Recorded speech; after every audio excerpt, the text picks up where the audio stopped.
உட்கட்டமைப்பு பலமாக இருந்திருந்தால் இன்னைக்கு அந்த டீம் இறங்கி ஒர்க் பண்ணிருக்கோம். விஜய்க்கு எதிரான பிரச்சனையை அதை பார்த்துக்கிட்டு இருக்கோம். இளைஞர் அணி, மாணவர் அணி, மகளிர் அணி, தொழிற்சங்க அணி, இது ஒரு கட்சிக்கு முதுகெலும்பு மாதிரி. இது இந்த கட்சியில இல்லைன்னு ஆரம்பத்துல நான் சொல்லிட்டு இருக்கேன். கரூருக்கு போலாமா வேணாம் அப்படின்னு காயின் போட்டு குலுக்கி பார்த்துக்கிறாங்க. அப்ப இந்த லெவல்ல தான் இவர்கள் இருக்கிறான்றதுக்கு காரணம் என்னன்னா பொதுச் செயலாளர்.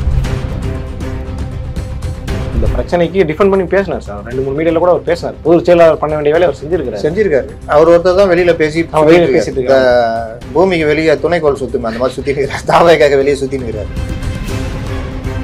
சமீபத்தில் கூட நம்ம இன்டர்வியூல பேசும்போது விர்ச்சுவல் வாரியர்ஸ் விஜயனுடைய மிகச்சிறந்த நம்பிக்கையாளர்கள் விர்ச்சுவல் வாரியர்ஸும் அவருடைய மக்களும் தான். விர்ச்சுவல் வாரியர்ஸே புஷியானந்தை போட்டு பொழந்ததை ட்விட்டர்ல வந்து ஏகப்பட்ட ஸ்கிரீன்ஷாட்டை போட்டு அடிச்சிட்டு இருந்தாங்க. ஒரு வகையில புஷியானந்த் மேல ஒரு கோபம் வெளிப்பட ஆரம்பிச்சிருச்சுன்றதையும் நம்மளால புரிஞ்சுக்க முடியுது. இப்ப அந்த கோபம் புஷியானந்த பதவியிலிருந்து நீக்குமா, இல்ல அடுத்த கட்டத்துல ஏதாவது நகர்த்துமா, இல்ல வேற ஏதாவது நடவடிக்கை நடக்குமான ஒரு கேள்வி இருக்குல்ல. புஷியானந்த் மேல என்னுடைய விமர்சனம் என்னன்னா, புஷியானந்துக்கு அரசியல் தெரியாது. அரசியல் ரீதியா ஒரு பொதுச் செயலாளர் இருக்கிறதுக்கு தகுதி இல்லாதவர். அன்புள்ள விஜய் அண்ணா ஒருத்தர் போட்டிருக்காரு. அதோட தமிழாக்கம்: மிகுந்த மரியாதையுடன் கட்சியின் வளர்ச்சி மற்றும் தமிழ்நாட்டிற்கான உங்கள் பார்வைக்கான ஆழ்ந்த அக்கறையுடனும் இந்த கடிதம் எழுதப்படுகிறது. 3 பக்கம் கடிதம். ஜான் ஆரோக்கியசாமி தலைமையும் ஆலோசனைகளில் தொடர்ந்து ஏற்பட்ட தந்திர மற்றும் அமைப்புசார் தோல்விகளை உங்கள் கவனத்தில் கொண்டு வருவது இதன் நோக்கம். கடந்த சில மாதங்களில் அவர் எடுத்த தீர்மானங்களும் நடவடிக்கைகளும் டிவிகேயின் உள்ளமைப்பை பலவீனப்படுத்தி பொதுமக்களிடம் நம்பகத்தன்மையும் தொண்டர் மனோபலத்தையும் பாதித்துள்ளது. ஜான் கூட கை கோத்துட்டு இவ்வளவு நாளா ஆடுன புஷிக்கும் பங்கு. ஜானு நல்லவர், புஷி நல்லவர், நீங்க தான் தப்பா போனீங்கன்னு என்கிட்ட சொன்னாங்கல்ல, அவங்களுக்கும் இதுல பங்கு இருக்கு. அதனால இந்த கட்சியை மொத்தமாக ஒரு மறுசீரமைப்பு பண்ணோம்னா குறைந்தபட்சம் விஜய் கடுமையான நடவடிக்கைகள் எடுக்கணும். விஜய் மேல நமக்கு ஏதாவது வஞ்சனம் ஏதாவது இருக்கா? இப்போ புஷியானந்த் பேசுனேன், இதுதான் பிரச்சனை அவர்கிட்ட, வேற எதுவும் கிடையாது. இந்த பிரச்சனைகள்லாம் இவர்கள் கடந்தார்கள்னா நல்ல கட்சியா இருக்கும். ஏன் திமுக அதிமுக தான் ஆளணும்னு ஏதாவது சட்டம் இருக்கா? தாவேக்கு ஆளக்கூடாதா? ஒரு கட்சியை சரி பண்ணிட்டு போங்கன்ற.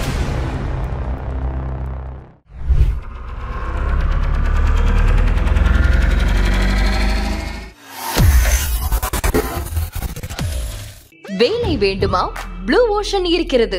10th 12th டிப்ளமோ டிகிரி படித்தவர்களுக்கு உணவு, தங்குமிடம், இஎஸ்ஐ, பிஎஃப், இன்சூரன்ஸ் உள்ளிட்ட சலுகைகளுடன் அனுபவத்திற்கேற்ற நல்ல சம்பளம் 15,000 முதல் 30,000 வரை. பெண்களுக்கு முன்னுரிமை. 2,000க்கும் மேற்பட்ட வேலை வாய்ப்புகள் உள்ளன. இப்போதே தொடர்பு கொள்ளுங்கள். Blue ocean.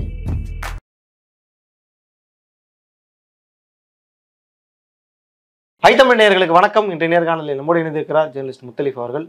சமகால அரசியல் நிகழ்வுகள் குறித்து நம்ம பேசுகிறோம். வணக்கம் சார். வணக்கம். தொடர்ச்சியாக தாவிக்க பற்றிய செய்திகள் பரபரப்பாக இருக்குது. ஆனால் அவங்க எதுவுமே பண்ணல. அவங்களை சுற்றி எல்லா செய்திகளும் அவங்கள பற்றி தான் வந்துகிட்டே இருக்குன்ற அடிப்படையில் விகடனில் ஒரு ஆர்டிகல் ஒன்று பார்த்தேன் சார். நிறைய விஷயங்கள் நம்ம கடந்த காலத்தில் பேசின விஷயங்களே ரொம்ப டீட்டெயிலாக அவங்க போட்டிருந்தாங்க.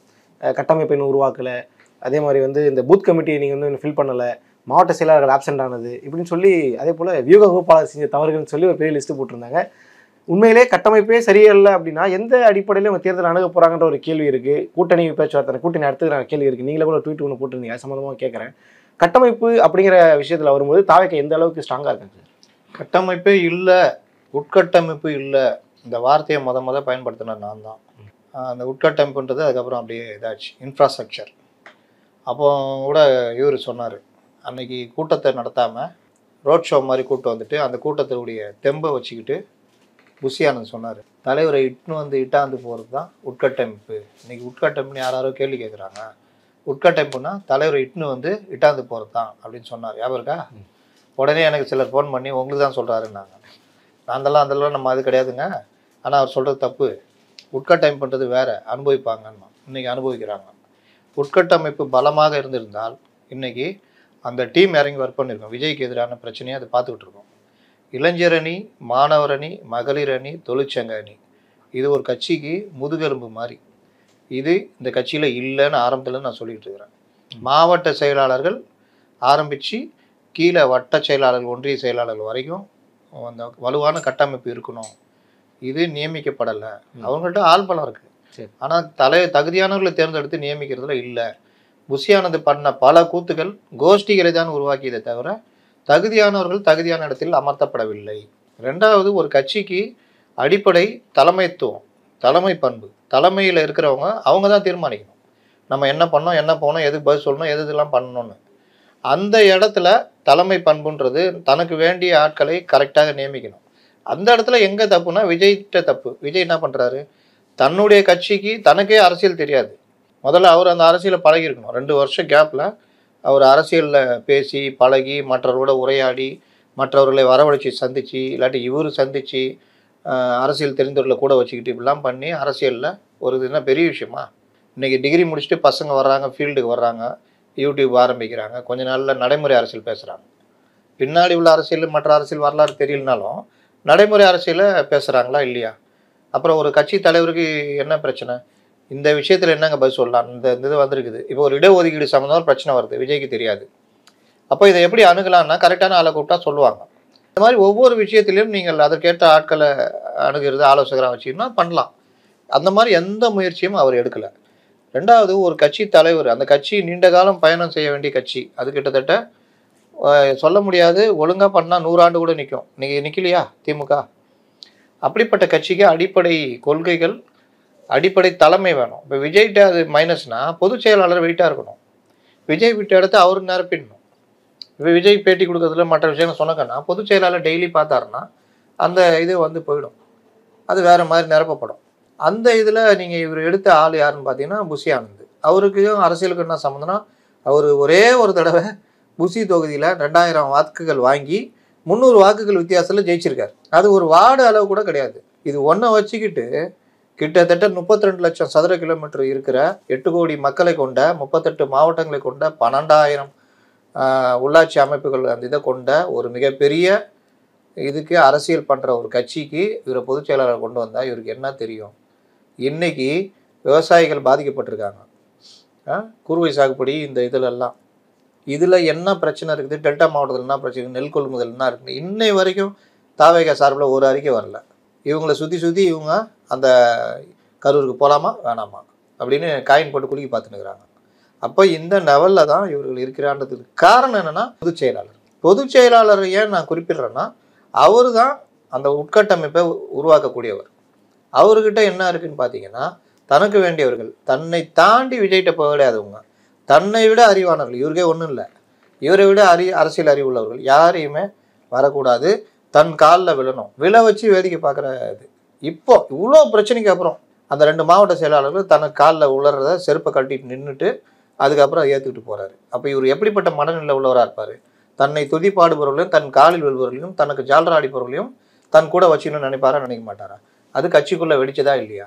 ஒவ்வொரு மாவட்டத்திலையும் இவர் நியமித்த ஆட்களுக்கும் ஆண்டாண்டு காலமாக மக்கள் பணி ஆற்றி கொண்டு வருகின்ற தொண்டர்களுக்கும் அந்த நிர்வாகிகளுக்கும் பிரச்சனை வந்ததா இல்லையா?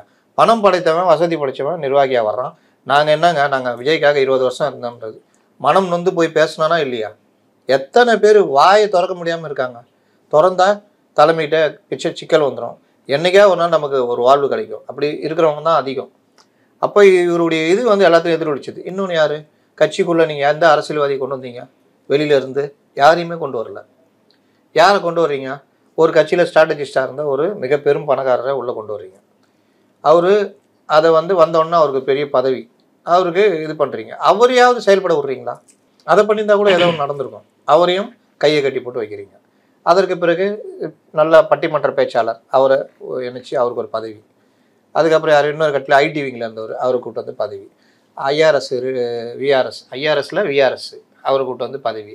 தன்னுடைய ஆடிட்டரை இப்போ ஐஆர்எஸ் அருண்ராஜ் கூட இந்த பிரச்சனைக்கு டிஃபெண்ட் பண்ணி பேசினார் சார். 2-3 மீடியாவில் கூட அவர் பேசினார். பொதுச் செயலாளர் பண்ண வேண்டிய வேலையை அவர் செஞ்சிருக்காரு. அவர் ஒருத்தர் தான் வெளியில் பேசிட்டு இருக்காரு. பூமிக்கு வெளியே துணைக்கோள் சுற்றுமே அந்த மாதிரி சுற்றினுக்கிறார். தாவேக்காக வெளியே சுற்றினுக்கிறாரு. அது ஒருங்கிணைக்கப்பட்ட இது இல்லைல்ல. அவர் அதனால என்ன யூஸ்? அவர் மட்டும் தான் சண்டை போட்டுனுக்கிறாருன்ற இல்லை. இப்போ யாருமே டிஃபெண்ட் பண்ண மாட்டாங்க, யாருமே பேச மாட்டாங்கன்ற எங்கே வெளிப்பட்டுச்சு? நீங்கள் சொல்கிறீங்க, நீங்கள் போய் பொதுமக்கள்கிட்ட கேளுங்க எங்கேயாவது. சார் பொதுமக்கள் விஜய் மேலே தான் சார் நம்பிக்கை வச்சிருக்காங்க. அதுதான் சொல்கிறேன். அந்த நம்பிக்கையை காப்பாற்றணும்னா விஜய் மட்டுமே வேலைக்கு வருது. எம்ஜிஆர் மேலே தான் ஜனங்க நம்பிக்கை வச்சுருந்தாங்க. ஆனால் எம்ஜிஆர் 100 தலைவர்களை உருவாக்குனார், ஜெயலலிதாவை உருவாக்குனார். அதுதான் ஒரு இயக்கம் நிற்கும். எம்ஜிஆர் எம்எல் நம்பிக்கை வச்சுக்கிறேன், யாரும் வரக்கூடாதுப்பா, நானே பார்த்துக்குவேன் எல்லாத்தையும் நம்ம பண்ணார். ஒரு வேலை நடக்கணும்னா அது 10 பேருக்கு பகிர்ந்தளிக்கப்படணும். அந்த 10 பேரும் தகுதியானவர்களான்னு பார்த்து பகிர்ந்தளிக்கப்படணும். தகுதி இல்லாதவர்களை தகுதி உள்ளவர்களாக ஆக்கணும், ட்ரைனிங் கொடுக்கணும். அவர்களை தலைமை பண்புக்கு உயர்த்திட்டு அதை மேனேஜ் பண்ணுற வேலையை பார்க்கணும். இதுதான் தலைமை. இதை நான் சொல்ல, அப்துல் கலாம் அக்னி சிறகுகள் எழுதியிருப்பார் தலைமை பண்புனா என்னன்னு.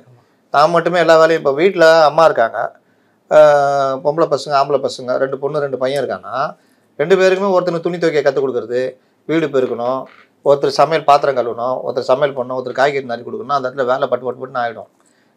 இந்த ட்ரைனிங் கொடுக்கறதுனால ஒரு ஆம்பளை பிள்ளை சமையல் வேலை செய்யலாமான்னு கிடையாது. நாளைக்கு அவன் வேலையை முடிச்சு எங்கேயாவது பேச்சுலர் போய் ரூம் எடுத்து தங்கியிருந்தானா இந்த வேலை அவனுக்கு உதவும். தானே சமையல் பண்ணிக்கலாம். சாப்பாடு வயிறு பிரச்சனை எதுவும் வராது, செலவு மிச்சம் ஆகும். அந்த பொண்ணு வீட்டு வேலை செய்யும் பொழுது அதுக்கும் ஒரு ட்ரைனிங் கிடைக்கும். 4 பேர் 4 வேலையை பகிர்ந்து செய்யணும் வீட்டிலன்ற எண்ணம் இருக்குல்ல, அது ரொம்ப முக்கியமானது. அது என்னன்னா, அம்மா மட்டும்தான் வீட்டு வேலை செய்யறதுக்கு தகுதி, அவங்களுக்கு மட்டும்தான் செய்யணும், மற்றவங்க செய்யக்கூடாது, பொம்பளை பசங்க மட்டும்தான் இந்த வேலையை செய்யணும் அப்படின்ற எண்ணத்தை உடைக்கிறதே ஒரு விசாலமான சிந்தனை உருவாக்கும். இது ஒரு வீட்டுக்குள்ளனா ஒரு கட்சிக்குள்ளே எக்ஸ்பாண்ட் பண்ணி பாருங்கள். ஒவ்வொருத்தரும் தலைமை பண்ணி எத்தனை பெண் தலைவர்கள் இருக்கிறாங்க, ஒரே ஒரு தாகிரா இருக்காங்க, அவங்களே ஓரம் நிப்பாட்டி வச்சுருக்கீங்க. எத்தனை இதில் பேசியிருக்காங்க, எங்கேயா ஒரு வார்த்தை பேசியிருப்பாங்க. ஒரே ஒரு அறிக்கை வந்துச்சுன்னு ஒரு முறை அதுன்னு அறிக்கையை யார் வேணாலும். அப்போ அந்த தாகிராக்கு என்ன தகுதின்னு அவங்கள கொண்டு வந்து வச்சுருக்கீங்க. இல்லை வந்த பிறகு அவங்க என்ன தகுதியை வளர்த்துக்கிட்டாங்க, இல்லை வளர்க்குறதுக்கு நீங்கள் என்ன ஸ்பேஸ் கொடுத்தீங்க. காளியம்மாவில் ஸ்பேஸ் கொடுத்தாருல சீமான் ஒரு நபர் காளியம்மாளுக்கு ஸ்பேஸ் கொடுக்குன்னா காளியம்மாவை வந்திருப்பாங்களா? ஏம்மா டெய்லி வந்து நில்லு, ஓரமாக நில்லு, நான் தான் பேசுவேன், நீ அப்படியே நின்று போனா இன்னைக்கு காளியம்மாள் யாருன்னு தெரியுமா? இந்த மாதிரி இந்த கட்சின்னு இல்லை, எல்லா கட்சியிலுமே சொல்கிறேன். அப்போ இந்த மாதிரி 10 தலைவர் 100 தலைவர்கள் உருவாக்கினா தான் ஒரு கட்சி எக்ஸ்பாண்ட் ஆகும். அப்போ இந்த வேலையை செய்யலை விஜய், அது அவர்கிட்ட தான் தப்பு. அது இன்னைக்கு பிரச்சனைன்னு வந்தோன்னா எதிரொலிக்குது. இன்னைக்கு ஒரு அற்புதமான ஒரு இது வந்திருக்குது. நம்ம பேசுனது பல தடவை வச்ச விமர்சனம். அதுக்கு முன்னாடி நான் சொல்லிடுறேன். சமீபத்தில் கூட நம்ம இன்டர்வியூவில் பேசும்போது விர்ச்சுவல் வாரியர்ஸ் விஜயனுடைய ஆகச்சிறந்த நம்பிக்கையாளர்கள் விர்ச்சுவல் வாரியர்ஸும் அவருடைய மக்களும் தான். விர்ச்சுவல் வாரியர்ஸே புஷியானந்தை போட்டு போலம் பொழந்ததை ட்விட்டரில் வந்து ஏகப்பட்ட ஸ்கிரீன்ஷாட்டை போட்டு அடிச்சிட்டு இருந்தாங்க. ஒரு வகையில் புஷியானந்த் மேலே ஒரு கோபம் வெளிப்பட ஆரம்பிச்சிருச்சுன்றதையும் நம்மளால் புரிஞ்சுக்க முடியுது. இப்போ அந்த கோபம் புஷியானந்த பதவியிலேருந்து நீக்குமா, இல்லை அடுத்த கட்டத்தில் ஏதாவது நகர்த்துமா, இல்லை வேற ஏதாவது நடவடிக்கை நடக்குமான ஒரு கேள்வி இருக்குல்ல. புஷியானந்த் மேலே என்னுடைய விமர்சனம் என்னென்னா, புஷியானந்துக்கு அரசியல் தெரியாது, அரசியல் ரீதியாக ஒரு பொதுச் செயலாளர் இருக்கிறதுக்கு தகுதி இல்லாதவர். அந்த அரசியல் தெரியாததுனால அவருக்கு ஒரு இன்செக்யூரிட்டி இருக்குது. பொதுவாக அவர் நிலப்பிரபுத்துவ மனப்பான்மையில் இருக்கார். நம்ம காலில் விழணும், நம்மளை துதி பாடணும், நம்மளை தான் பிரதானப்படுத்தணும், நம்ம வந்து இவர் கூட இருக்கிறோம், 1 to 1 இவர் கூட இருக்கிறோம். பேசினார்ல 1 to 1 அது. அப்போ நம்ம வந்து இது வந்து கட்சிக்கு அடிப்படையில் சத்ரு. இது வந்து கட்சியை ஒழிச்சிரும். யாரையும் தலைமை பண்புக்கு வரவே கூடாது. இந்த பண்பை புஷியானந்தை மாற்றிக்கிட்டு அரசியலில் தன்னை வளர்த்துக்கிட்டாருன்னா கட்சிக்கு பொதுச்செயலாளராக பெஸ்ட்டு பொதுச்செயலாளர் கிடைப்பார். இதை மாற்றாத வரைக்கும் பல அடிமைகளை உருவாக்குறதா தான் இருக்கும். திறமையானவர்கள் ஓரம் கட்டப்பட்டுருவாங்க. இன்னொன்று, ஒரு கட்சிக்கு வெளியிலேருந்து ஆட்கள் உள்ளே வரணும். இன்னைக்கு டிஎம்கேல பவர்ஃபுல்லாக இருக்கிறதுலாம் ஏடிஎம்கேலேருந்து வந்தவங்க தான். செந்தில் பாலாஜி யார், சேகர் பாபு யார், ஏவாவேலு யார்? அப்போ அவர்களுடைய திறமையை திமுக பயன்படுத்திக்குது. திமுக நீங்கள் ஸ்ட்ராங்காக இருக்குது. அந்த மாதிரி நீங்கள் யாரையும் உள்ளே விட மாட்டேன் இப்படி தான் பண்ணுவேன்னா அது கரெக்ட் இல்லை. இது புஷியானது. விஜய்கிட்ட என்ன பிரச்சனை, அந்த ஜான் ஒரு ஆளை அதான் நீங்க ட்வீட் போட்டுருந்தீங்க, ஜான் தாக்கப்பட்டாரு. எதுவுமே தகுதி இல்லாத ஒரு ஆளை நீங்கள் ஸ்ட்ராட்டஜிஸ்ட்ன்றது என்னது? நம்ம இப்போ நீங்கள் நடத்துறீங்கல்ல அந்த இது உங்களுடைய யூடியூபுக்கு ஒரு சோஷியல் மீடியா மேனேஜரை ஃபிக்ஸ் பண்ணுறீங்கன்னா அதுதான் ஸ்ட்ராட்டஜிஸ்ட் ஒர்க்கு. ஸ்ட்ராட்டஜிஸ்ட் என்னது? விளம்பரப்படுத்தணும், எங்கே மைனஸ்ன்னு பார்த்து அதை சரி பண்ணணும், எங்கே தப்பாக நடந்திருக்கோ அதை கரெக்ட் பண்ணணும், எங்கே பாசிட்டிவாக வந்திருக்கோ அதை மேலும் பாசிட்டிவாக பார்க்கணும். இதான் ஒரு மக்கள்கிட்ட எங்கள் சேனலில் கொண்டு போய் சோஷியல் மீடியா மேனேஜருடைய ஒர்க்கு. அப்புறம் சின்ன ஷார்ட்ஸ் கட் பண்ண ரீல்ஸ் அது இதுன்னு கொண்டு போய் சேர்க்குற வேலையை பண்ணணும். இதே ஒர்க்கோடைய எக்ஸ்பான்ஷன் தான் இது ஒரு ஸ்ட்ராட்டஜிஸ்ட் ஒர்க்கு. ஸ்ட்ராட்டஜிஸ்ட்னா இந்த விஷயத்தில் கட்சி இந்த நிலைப்பாடு எடுக்கணும், இதை இறங்கி அடிக்கணும், இந்த பிரச்சனையை கையில் எடுக்கணும், இதை பெரும் போராட்டமாக மாற்றணும், இந்த இடத்துல நம்ம வீக்காக இருக்கிறோம் இதை சரி பண்ணணும், இந்த மாவட்டங்களில் இந்த பிரச்சனையை மட்டும் தான் பேசணும், இந்த மாவட்டத்தில் இந்த பிரச்சனையை பேசணும், இந்தந்த மாவட்டங்களில் நம்ம கட்சி வலுவாக இருக்குது, இங்கே நம்ம தகுதி தலைவர் அந்த இடத்துல சரியில்லை, இந்த இடத்துல இவர் இது இல்லை, இதெல்லாம் சரி பண்ணணும். இப்படி ஒரு பெரிய ஒர்க்கு தான் இது. ஆனால் இது அதெல்லாம் விட்டுட்டு கட்சிக்குள்ளே யார் வரணும் யார் வரக்கூடாது இதை கொண்டு போய் இதுக்கு எல்லாத்துக்கும் மேலே விஜயை நீங்கள் இதை பண்ணணும் அதை பண்ணணும்னு ஆப்ரேட் பண்ணி இன்றைக்கி முட்டு சந்தில் கொண்டு போய் நிப்பாட்டிக்கிறாங்க. இது வந்து நீங்கள் பார்த்தீங்கன்னா ஒருத்தர் போட்டிருக்காரு, நீங்கள படிச்சு கட்டுறாங்க சார், அன்புள்ள விஜய் அண்ணா ஒருத்தர் போட்டிருக்காரு. அதனுடைய தமிழாக்கம்: மிகுந்த மரியாதையுடன் கட்சியின் வளர்ச்சி மற்றும் தமிழ்நாட்டிற்கான உங்கள் பார்வைக்கான ஆழ்ந்த அக்கறையுடனும் இந்த கடிதம் எழுதப்படுகிறது. 3 பக்கம் கடிதம் ஆங்கிலத்தில் எழுதியிருக்காங்க. ஜான் ஆரோக்கியசாமியின் தலைமையும் ஆலோசனைகள் தொடர்ந்து ஏற்பட்ட தந்திர மற்றும் அமைப்புசார் தோல்விகளை உங்கள் கவனத்தில் கொண்டு வருவது இதன் நோக்கம். கடந்த சில மாதங்களில் அவர் எடுத்த தீர்மானங்களும் நடவடிக்கைகளும் டிவிகேயின் உள்ளமைப்பை பலவீனப்படுத்தி பொதுமக்களிடம் நம்பகத்தன்மையையும் தொண்டர் மனோபலத்தையும் பாதித்துள்ளது. இதன் தீவிரத்தை காட்டும் முக்கிய அம்சங்கள் பின்வருமாறு. ஸ்ட்ராட்டஜி, முக்கிய தந்திர அமைப்பும் அது சார்ந்த தோல்விகளும். கட்சியின் பெயரே தமிழில் அதன் உத்தியோகபூர்வ தொடக்க விழாவில் தவறாக எழுதப்பட்டது. தமிழக வெற்றி கழகம் அப்படின்றதுல அது எந்த தொழில்முறை அரசியல் ஆலோசகரும் அனுமதிக்காத மிகப்பெரிய தவறு இது. இது ஆராய்ச்சி மற்றும் தகவல் பரிமாற்ற குழுவின் குறைபாட்டை வெளிப்படுத்தியது. கிளை பூத்து கூட்டங்களில் தெளிவும் சரியான தொடர்ச்சியும் அமைப்பும் இல்லை. எதுக்கு இந்த கூட்டம் நடத்துறீங்க, என்ன பண்ணுறீங்கன்றது இல்லை. சும்மா ஆளுக்கு 10 நிமிஷம் பேசிட்டு போனாங்களா? அது பரந்தூர் விஜயம் முழுமையாக தவறாக திட்டமிடப்பட்டு சரியான பிரச்சாரம் இல்லாமல் அரசியல் ரீதியாக வீணான முயற்சியாக மாறியது. கிளை மற்றும் உள்ளூர் குழுக்கள் இன்னும் ஸ்கெலட்டன் லெவலில் தான் இருக்குன்றாங்கள. தோல் சாதாக எதுவுமே இல்லை. இது தளத்தில் திட்டமிடல் மற்றும் அதிகார பங்கீட்டுடைய பற்றாக்குறையை வெளிப்படுத்துகிறது அப்படின்னு. இது கட்சியின் ஸ்ட்ராட்டஜி மற்றும் அதோடைய செயல்பாட்டில் உள்ள ஆழமான அந்த மேலாண்மை குறைபாடுகளை நம்பிக்கையும் உண்மையும் கொடுக்குது அப்படின்னு சொல்கிறாரு. இது முதல் பக்கம். ரெண்டாவது பக்கம், பரந்தூர் பற்றி நான் ஏற்கனவே பேசியிருக்கேன். பரந்தூரில் போயிட்டு பரந்தூரை பற்றி மட்டும் பேசினார். அங்கே போய் உக்காந்து அந்த மக்களை கூப்பிட்டு அவங்கள ஆலோசனை கேட்டுட்டு இவர் கொஞ்சம் உள்வாங்கிட்டு பேசியிருக்கணும். ரெண்டாவது, பரந்தூரில் ரொம்ப நாளைக்கு அப்புறம் பேசுகிறவர் தமிழ்நாட்டு பிரச்சனையும் பேசியிருக்கணும். இதிலெல்லாம் பேசலைன்னு சொன்னோம். அவருக்கா எந்த அரசியல் ஆலோசகர் தான் பாதிக்கப்பட்டவர்கள் நேரில் தலைவரை சந்திக்க சொல்வார்? பாதிக்கப்பட்டவங்களையே தலைவரை வந்து பார்க்க வைக்கிறது எந்த ஆலோசகர் சொல்வார்? இது சில நேரத்தில் நடக்கும். ஆனால் பெரும்பாலான சந்தர்ப்பங்களில் கட்சி தலைவர் தான் நேரில் சென்று பாதிக்கப்பட்டவர்களை சந்திக்க வேண்டும். அது மக்களுக்கு விஜய் தங்களின் கடினமான நேரங்களில் அவர்களுடன் நிற்பார் என்ற நம்பிக்கையை அளிக்கும். இதுவே தலைமைத்துவம் மக்களிடையே நம்பிக்கை, இரக்கம் மற்றும் மரியாதையை பெறும் வழி. விசுவாசம், மரியாதையை. விங் அனௌன்ஸ்மெண்ட்ஸ் நான் சொன்னேன்ல, இளைஞர் அணி, மகளிர் அணி, மாணவரி தாமதமாகவும் முழுமையற்றதாகவும் உள்ளது. வெறும் பேரை போட்டாங்க, அவ்வளோதானே. இரண்டாம் நிலை தலைவர்கள் ஊடகங்களிலும் பொதுக்கூட்டங்களிலும் காணப்படவில்லை. நீங்கள் பிரச்சார பயணம் போனீங்கல்ல, இப்போ எடப்பாடியோ மற்றவர்களோ ஸ்டாலின் யாரோ போனாங்கன்னா அந்த மாவட்ட செயலர் கூட நிற்பார். அந்த வேட்பாளருக்கு வரப்போகிறவர், அறிவிக்க போகிறவரை சூசகமாக நிற்க வைப்பாங்க. விஜய் இதில் எங்கேயாவது அப்படி பார்த்தீங்களா? புது கட்சி, ஒன்மேன் ஷோ தான், டோட்டலாக புது கட்சி. நீங்கள் இவங்களை மேலே ஏற்றி நீங்கள் தானே அறிமுகப்படுத்தணும். எம்ஜிஆர் பண்ணார்ல, நீங்கள் பண்ணீங்களா? அதுதான் சொல்கிறாங்க. இன்னும் பெண் பேச்சாளர்கள், ஆங்கிலத்தில் பேசக்கூடியவர்கள் அல்லது சட்டப்பிரிவில் மூத்த வழக்கறிஞர்கள் இல்லை. அதை வெளிப்பட்டுச்சு இல்லை. இதனால் தகவல் பரிமாற்றம் மற்றும் கொள்கை வடிவமைப்பில் பெரிய வெற்றிடம் உள்ளது. தகவல் பரிமாற்றம்னா நீங்கள் யார்கிட்ட, நீங்கள் மக்கள்கிட்டயோ பொதுமக்கள்கிட்டயோ பத்திரிகைகள்கிட்டயோ மற்ற இதிலே கொண்டு போகிறதுக்கு ஆள் இல்லையா? கட்சியுடைய கொள்கை இருக்குல்ல, அதை வடிவமைக்கிறதுலே பிரச்சனை இருக்குல்ல. இந்த மாதிரி ஆட்கள் இல்லை, பற்றாக்குறை. இப்ராஹிம், முஸ்தபா போன்ற திறமையான மற்றும் அர்ப்பணிப்புடன் செயல்படும் நபர்கள் இன்னும் கட்சியில் இணைக்கப்படவில்லை. முஸ்தபா எங்கே இணையிறன்னாரு? தனி கட்சி வச்சிருக்காருல்ல, தனி கட்சி. இப்போ இவரெல்லாம் இணையிறன்றாருல்ல, அவங்களெல்லாம் உள்ளுக்குள்ள கட்சி. ராவுத்தர் இப்ராஹிம்லாம் பயன்படுத்தலாம்ல. என்னன்னா, ராவுத்தர் இப்ராஹிம் இதே கருத்தை லைட்டாக சொன்னார் போல். உடனே அவரை கட்சி விரோதின்னு அறிவித்து அவரை ஊடகங்கள்லாம் இது பண்ணி அடிக்கிற வேலையே நடந்தது. இப்போ அவர் லைட்டாக அப்படி பேசிட்டு ஜான் புஷி ஆனந்த் மற்றும் வெங்கட் போன்ற முக்கிய ஆதரவாளர்களுக்கு எதிராக வெறுப்பும் நம்பிக்கையின்மை வெளிப்படுத்தியதாக தகவல். இத்தகைய அடிப்படையற்ற கதைகள் ஆன்லைனிலும் ஆஃப்லைனிலும் கட்சிக்குள் பிரிவினையை ஏற்படுத்தி அணியின் ஒருமைப்பாட்டை சேர்த்துள்ளது. ஜான் வந்து புஷிக்கு வெங்கட்ராமன், புஷியும் ஜானும் கை கவுத்துக்கிட்டாங்க. வெங்கட்ராமனை தான் ஓரம் கட்டினாங்க. வெங்கட்ராமன் என்ன பண்ணுவார்? அவர் ஒதுங்கி நின்று வேடிக்கை பார்க்க ஆரம்பிச்சிட்டார். நமக்கு எதுக்கு பாம்பு, இதெல்லாம் முடிஞ்சு வரட்டும், அப்புறமா தலைவர் கேட்டார்னா ஏதாவது சொல்லலான்னு. அவரும் பெரிய அளவில் பொலிட்டிக்கலாக அவர் தயாரானவர் கிடையாது. ஆரம்ப காலத்திலிருந்தே டிவிக்கு ஆதரவாக இருந்த முக்கிய ஆதரவாளர்களும் பத்திரிகையாளர்களும் தற்போது விலகி நிற்கின்றனர். இதற்கு காரணம் தவறான மேலாண்மை, அகந்தை, தகவல் பரிமாற்றத்தின் பற்றாக்குறை மற்றும் உள்ளக குழப்பம்.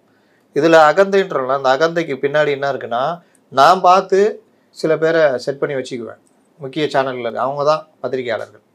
மற்றபடி அந்த லாபி வச்சுக்குவோம், அந்த லாபியை பண்ணுவோம். இவர் ஒரு லாபி வச்சுக்குவார். இந்த மாதிரி அவங்கவுங்க தனித்தனி லாபி வச்சுக்கிட்டு அவங்க சில தகவல் கொடுப்பாங்க, கட்சி விடுவாங்க. இதை வந்து பெருசாக்கணுன்னுவாங்க, இதை கார்டு போடணுன்னுவாங்க. கடைசியில் கட்சி விளங்காமல் போவோம். இவர் லாபி மூலிமா புஷி ஆனந்த் அடிப்பார், இவர் லாபி மூலிமா அவர் அடிப்பார், ஜான் அடிப்பார். அப்புறம் இது மாதிரி மாற்றி மாற்றி அந்த லாபியும் தனியாக போகுது. மொத்தத்தில் கட்சி வளர்கிறதுக்கு முன்னாடியே இந்த வேலை எல்லாமே உள்ளே நடக்குது. இது ஒன்று ஆச்சா. பின்னணியில் நடக்கும் கூடப்படும் சதி நடவடிக்கைகளும் குற்றச்சாட்டுகளும் நீங்கள் தூய்மையான மக்கள் மையம் கொண்ட தலைவராக இருந்த அந்த அந்த இமேஜையே பாதிச்சிருக்குது. இவர் ஒன்றுமே லாய்க்கையில் என்ன அப்படி விட்டு வேடிக்கை பார்த்துனுக்கிறாரு அப்படின்னு வருதா? பணம் வாங்குறாருன்னு வருதா? இவர் நம்ம ஊழல் எதிர்த்து அங்கே சட்டை போட்டுக்கிறாரு. விஜய் இங்கே பணம் வாங்குறாங்க, அந்த புகார்லாம் வருது. மாவட்ட செயலாளர் நியமன பணம் அது. ஒரு ஆடியோ கிளிப்பில் ஜான் ஆரோக்கியசாமி தற்போதைய அமைப்பு தொடர்ந்தால் 2026 2% வாக்குகள் கூட பெறாதுன்னு ஒப்புக்கொண்டுள்ளார். அவர் தலைமையும் பிரச்சார அணியும் விமர்சித்து உங்கள் புகழ் மற்றவர்களால் மறைக்கப்படுகிறது என கூறியுள்ளார். இது அவரது எதிர்மறையான மனப்பான்மையும் தெளிவான திட்டமின்மையையும் வெளிப்படுத்துகிறது. நீ உன் வேலை அது, நீ அதை விட்டுட்டு நீ டிஃபேம் பண்ணிக்கிட்டு இருக்கிற உட்காந்து அப்படி. ஜான் ஆரோக்கியசாமியின் இதுவரை உள்ள பதவி காலம் தோல்வி அடைந்த திட்டமிடல், பிளவுபடுத்தும் தகவல் பரிமாற்றம் மற்றும் குறைந்த அளவிலான அமைப்பு சீரமைப்பு ஆகியவற்றின் தொடர்ச்சியான ஒரு முறையாக வெளிப்பட்டுள்ளது. அவரின் தவறான நடவடிக்கைகள் கட்சியின் விசுவாசமான ஆதரவாளர்களை தனிமைப்படுத்தியுள்ளது. ஆதரவாளர் வெளியில இருந்து காளியாமலை கூட உள்ள இல்லையா, அவரு மருந்து போயிட்டாரு டிஎம்கே போயிட்டாரு, இன்னும் அன்வராஜா டிஎம்கே போயிட்டாரு. இன்னும் எவ்வளோ பேர் இங்கே வர இருந்தவங்க, இவங்கெல்லாம் வந்தவங்க வர இருந்தவங்கன்னா பேர் சொல்லக்கூடாது, பாவம் அவங்களாம் பாதிக்கப்படுவாங்க. இன்னும் அந்த கட்சியில் அப்படியே இருக்கிறாங்க. இவர் கேஎஸ்ஆர், பலகற்பியா, ஜெயந்தி நடராஜனா ஆலோசகரா வரதுக்கு ஒப்புக்கொண்டுட்டு அப்புறம் இவங்க பண்ண அலட்சி அந்த திமிரில் வாங்கடா அவங்களும் போயிட்டாங்க. கேஎஸ்ஆர் பிஜேபிக்கே போயிட்டாரு. அவர் பவன் அன்னைக்கு வச்சுக்கிட்டு இங்கே உள்ள அரசியல் பண்ணுகிறாரு டிஎம்கேக்கு எதிராக. நடக்குதா இல்லையா? வீணா எழுந்தீங்களா? கேஎஸ்ஆர் இருந்திருந்தாலும் இன்னைக்கு இந்த சட்ட போராட்டத்தில் எவ்வளோ ஹெல்ப்பாக இருந்திருக்கும். பலகற்பியா இருந்திருந்தா இன்னைக்கு என்னென்ன மூவ் பண்ணணும்னு அவர் பண்ணியிருப்பார்.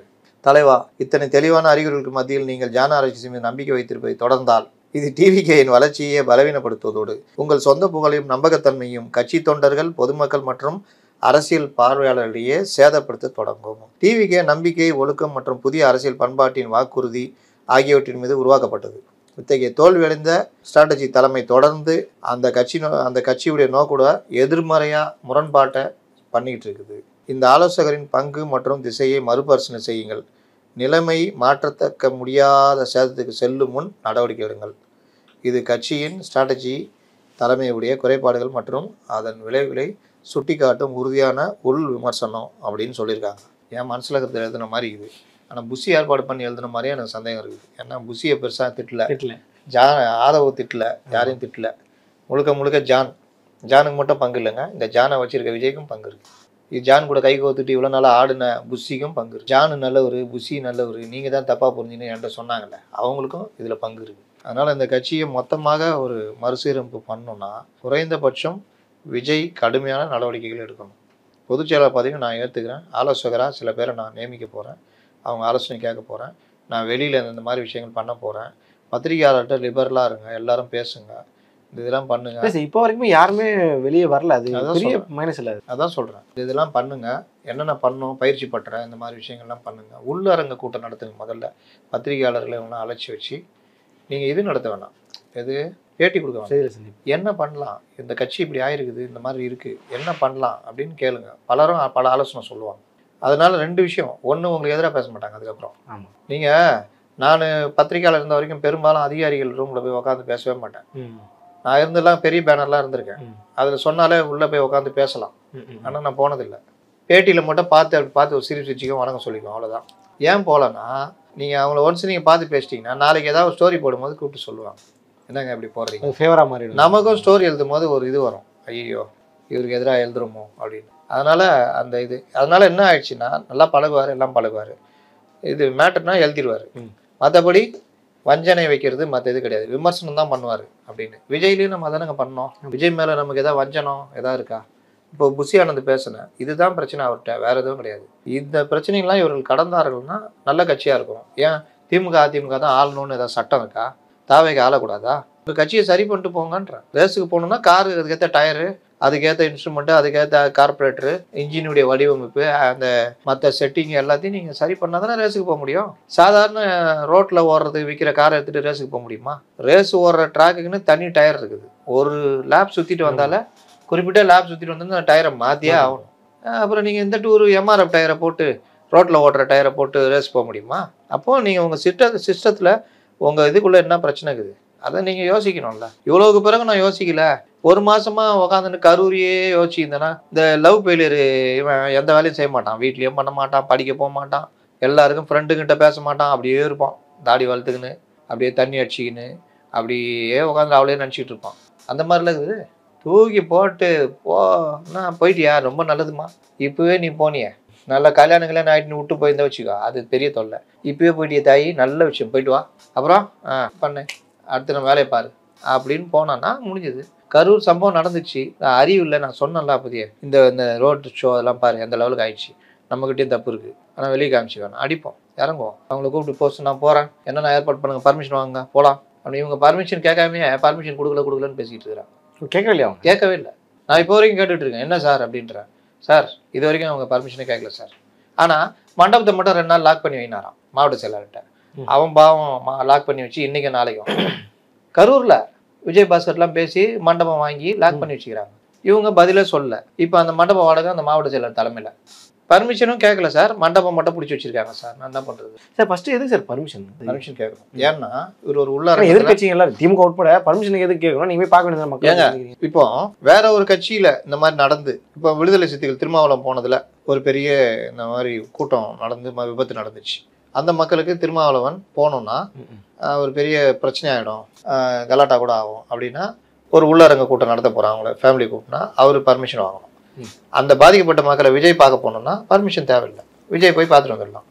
இப்போ விஜய் ஏன் திருமாவளவன் போகிறதுக்கு பர்மிஷன் கேட்குறான்னு கேட்க முடியாது. ஏன்னா அந்த இடத்துல பாதிக்கப்பட்டது கட்சியை சேர்ந்தவங்க, காரணமானவர் விஜய்.